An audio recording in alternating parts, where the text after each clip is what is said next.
Creed en sus profetas. Domingo 28 de mayo 2023. Salmos 22. Testimonio de sufrimiento y victoria. Al músico principal, sobre Ayelet a Sahar, Salmo de David. Dios mío, ¿por qué me has desamparado? ¿Por qué estás tan lejos de mi salvación y de las palabras de mi clamor? Dios mío, clamo de día y no respondes, clamo de noche y no hay sosiego para mí. Pero tú eres santo, tú que habitas entre las alabanzas de Israel. Nuestros padres esperaron en ti, esperaron y tú los libraste. Clamaron a ti y fueron librados, confiaron en ti y no fueron defraudados. Pero yo soy un gusano y no un hombre, objeto de la afrenta de los hombres y despreciado del pueblo. Todos los que me ven se burlan de mí, estiran los labios y mueven la cabeza diciendo: en el Señor confío, que Él lo rescate, que lo libre, ya que de Él se agradó. Pero tú eres el que me sacó del vientre, me has hecho estar confiado desde que estaba a los pechos de mi madre. Sobre ti fui echado desde la matriz, desde el vientre de mi madre, tú eres mi Dios. No te alejes de mí, porque la angustia está cerca, y no hay quien ayude. Muchos toros me han rodeado, fuertes toros de Basán me han cercado. Contra mí abrieron su boca, como león voraz y rugiente. Soy derramado como el agua, todos mis huesos se han desarticulado. Mi corazón está como cera y se ha derretido en medio de mis entrañas. Mi vigor se ha secado como un tiesto, y mi lengua se ha pegado a mi paladar. Me has puesto en el polvo de la muerte, los perros me han rodeado, me han cercado una pandilla de malhechores, y horadaron mis manos y mis pies. Puedo contar todos mis huesos, ellos me miran y me observan, reparten entre sí mis vestidos, y sobre mi ropa echan suertes. Pero tú, oh Señor, no te alejes, fortaleza mía, apresúrate para ayudarme, libra mi alma de la espada, libra mi única vida de las garras de los perros, sálvame de la boda del león y de los cuernos de los toros salvajes. Me has respondido, anunciaré tu nombre a mis hermanos, en medio de la congregación te alabaré. Los que temen al Señor, alábenle, glorifíquenle todos los descendientes de Jacob. Teman ustedes, todos los descendientes de Israel, porque no despreció ni desdeñó la aflicción del afligido, ni de él escondió el rostro, más bien le oyó cuando clamó a él. Tuya es mi alabanza en la gran congregación, mis votos pagaré delante de los que le temen. Los pobres comerán y serán saciados, alabarán al Señor los que le buscan, que viva su corazón para siempre. Ellos se acordarán y volverán al Señor de todos los confines de la tierra. Delante de ti se postrarán todas las familias de las naciones, porque del Señor es el reino, y Él se enseñoreará de las naciones.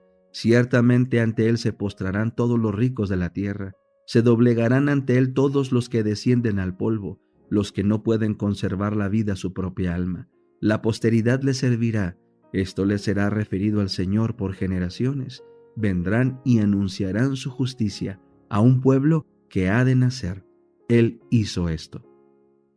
El conflicto de los siglos, capítulo 13.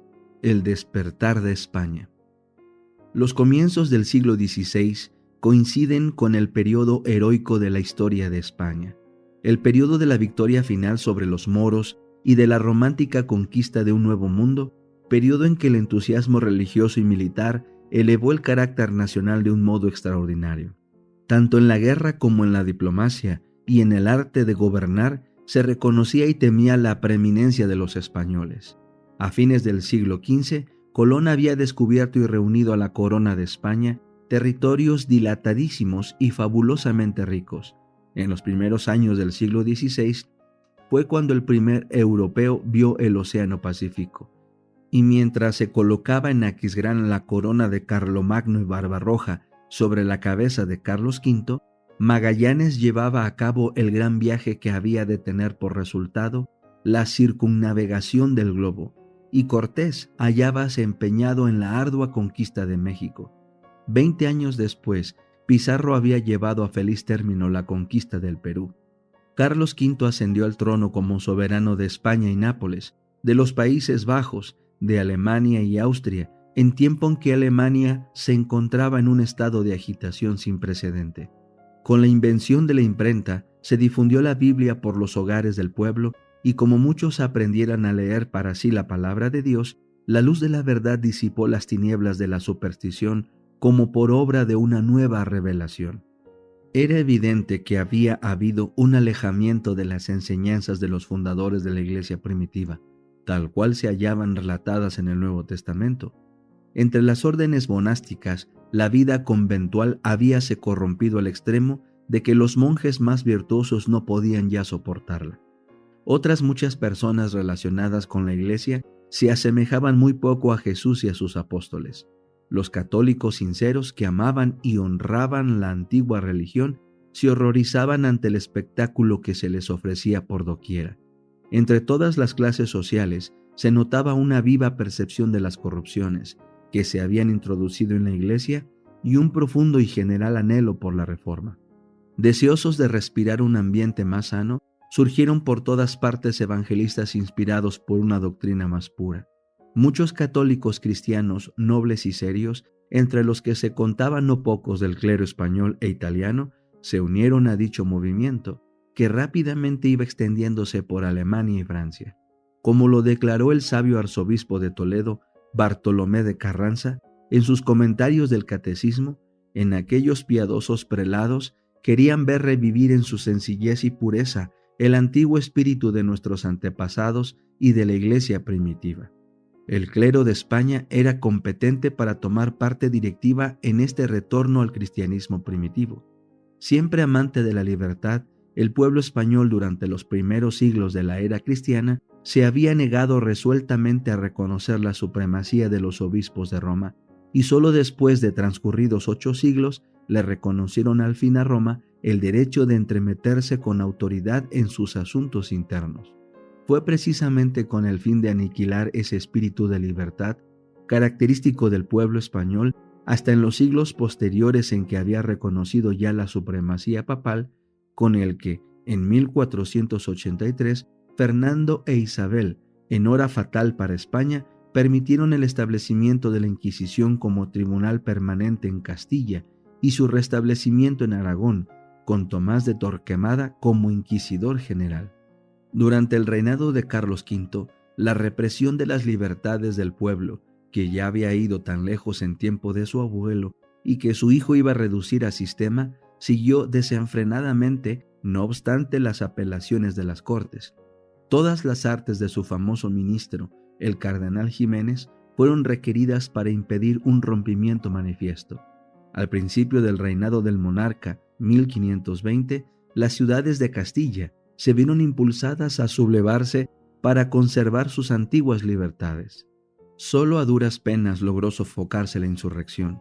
La política de este soberano consistía, como había consistido la de su abuelo Fernando, en oponerse al espíritu de toda una época, considerando tanto las almas como los cuerpos de las muchedumbres como propiedad personal de un individuo. Como lo ha dicho un historiador, el soberbio imperio de Carlos V levantóse sobre la tumba de la libertad. A pesar de tan extraordinarios esfuerzos para despojar a los hombres de sus libertades civiles y religiosas, y hasta de la del pensamiento, el ardor del entusiasmo religioso, unido al instinto profundo de la libertad civil, indujo a muchos hombres y mujeres piadosos a aferrarse tenazmente a las enseñanzas de la Biblia y a sostener el derecho que tenían de adorar a Dios según los dictados de su conciencia. De aquí que por España se propagase un movimiento análogo al de la revolución religiosa que se desarrollaba en otros países, al paso que los descubrimientos que se realizaban en un mundo nuevo prometían al soldado y al mercader territorios sin límites y riquezas fabulosas. Muchos miembros de entre las familias más nobles fijaron resueltamente sus miradas en las conquistas más vastas y riquezas más duraderas del Evangelio.